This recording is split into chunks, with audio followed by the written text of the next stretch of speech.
Nigerians are no longer fools. Honorable member, I want to just ask you very quickly, you know, clearly you believe in the credibility of the former military president. In his words, he asked the question, where is the change? He believes, according to him... Were you there when he asked the question?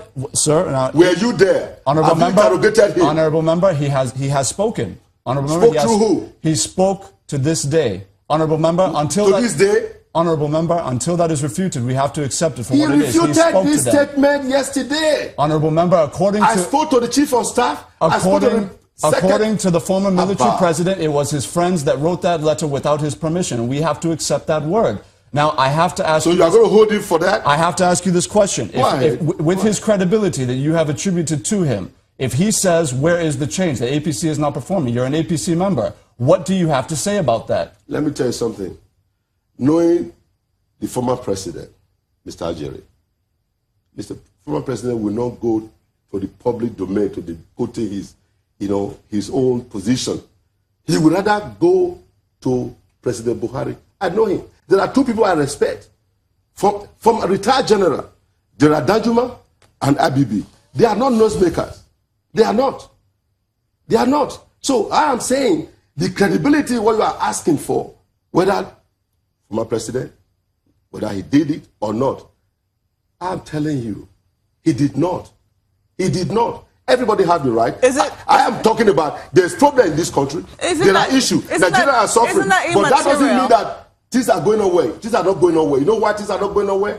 The cabals. There was no dispute. There was the cabals. They are pulling this government down. They want to destroy this government. Everything that President Buhari does is not good. On the last letter, even if you want to go with the assumption that this is incorrect and that this is not from the former military president, even the letter that predated this one, that was from the former military president, that was not disputed, he came out very strongly against the federal government over the issue of the handling of the farmers and herdsmen clashes. So clearly he believes there are issues in this country that are not being addressed. I stand to say that I didn't like the way it was being handled, because I think there's no way anyone that lives that blood flows through, seeing your own fellow human being mailed and killed, and you don't feel it. That means what is happening in the southwest, those in the north should feel the pain. What is happening in the southeast, those in the south side should feel the pain. We must be our brother's keeper. So I said, those who gave Mr. President an advice not to travel to Benue, at least to put a face value, that is, they did him wrong. I'm not his advisor. I know President Buhari. He cared for this country. He means well. But unfortunately, there are some cabals within his corridor of power that are trying to derail the will of his progress. And I've said over and over again, he should send them packing. They should go, because they are the one destroying this country. President cannot go to the market to go and see, to buy, how things are going. He cannot go and queue up at the filling station. I did. Coming here to get food, I did. Go and look at the queue. It has started again because the marketers connive those in the system, those in the government, connive with the marketers to derail the will of Mr. President's progress. So I am appealing and saying, Mr. President, please send them packing. For you to get... Honorable, I'm afraid I have to interrupt you. Dr. Takaya, what do you make of this? He says this is not a third force. This is a third-term agenda through the back door. That's one of the things he said. He's also said that all that we're seeing right now is an agenda by the cabals to bring down this government. What's your reading? What's your reaction to that? His interpretation. I can't fault him. I can't support him because I don't know what is happening. But what I said earlier is the game is coming up. The ground is being warmed. Politicians are at their antics. And they have ventured out, whether correctly or wrongly, depending on how Nigerians weigh them. But the present government has provided enough ground for them to do that. They have given them ammunition to do that. Nigerians are disappointed.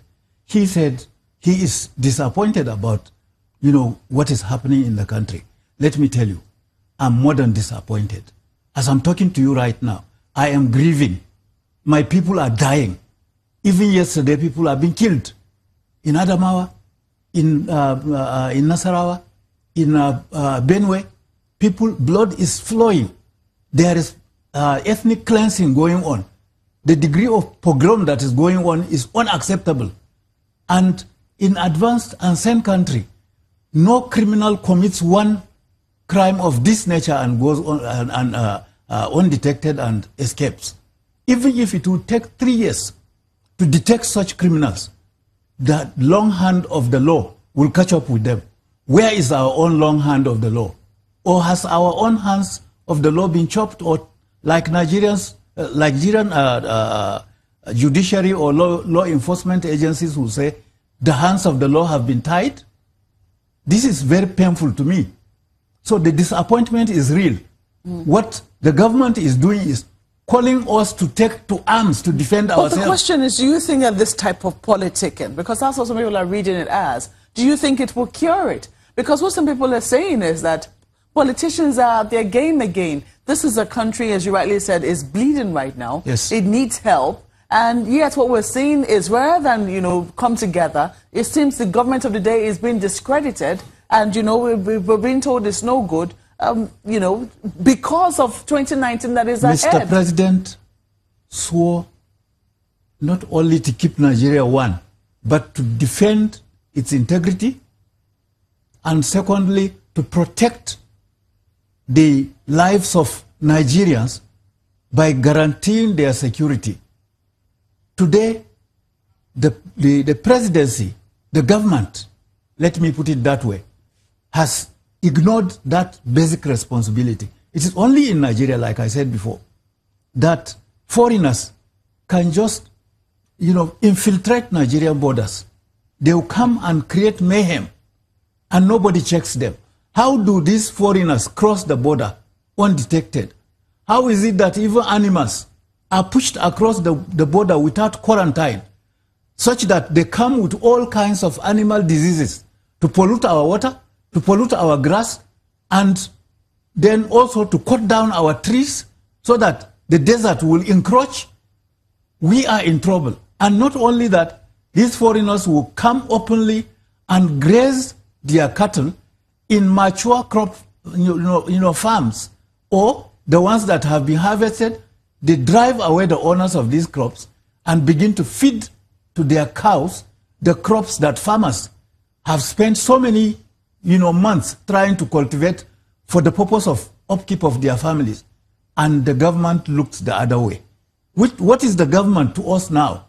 I am bleeding. My people are bleeding. And I am angry. Not just disappointed like he is. Therefore, they have provided the ammunition for the kind of letter writing that the former presidents are writing. If he said they are doing this as penitence to wash their image of the past failures, the government has provided them the ground, the ammunitions, and the atmosphere to do that. But shouldn't we be circumspect? Going towards 2019, if this is all about 2019, what is the guarantee that we're going to get a better deal? Shouldn't we be demanding what we need from this current government and asking it to do better by us? That's what we have been doing all along. My community, for instance, has been demanding that something different must be done. My community and other communities with which I cooperate, the Ndibo or Ohaneze Ndibo, the Pandef, the Afenifere, we are in close links, because we have agreed for the hands across the Middle Belt, and therefore hands across Nigeria eventually, to make sure that we change the Nigerian political paradigm. We do things the way that the Constitution has provided, and government ought to do. We make Nigerians to understand that Nigeria belongs to them after all. We make Nigerians to unite. When somebody from the south comes to Middle Belt, he has come home. When somebody in the Middle Belt goes to the south, any part of the south, he feels he has come home. Yes. And in such a way that they will not be suspecting the motives of one another anymore. But today, the politicians of today are tearing us apart, either on regional basis, or on religious basis, or on ethnic basis, and all aimed at ripping off the treasury and putting Nigeria in penury. This is what we have to change. Well, we have to thank you most kindly for coming on Sunrise today, Dr. Bala Takaya. We've totally run out of time. Dr. Bala Takaya is a political scientist and is also the national president of the Middle Belt Forum. And we also have to thank you most kindly, Honorable Iji Agbonnayima, who is a member of the House of Representatives and also a member of the All Progressives Congress.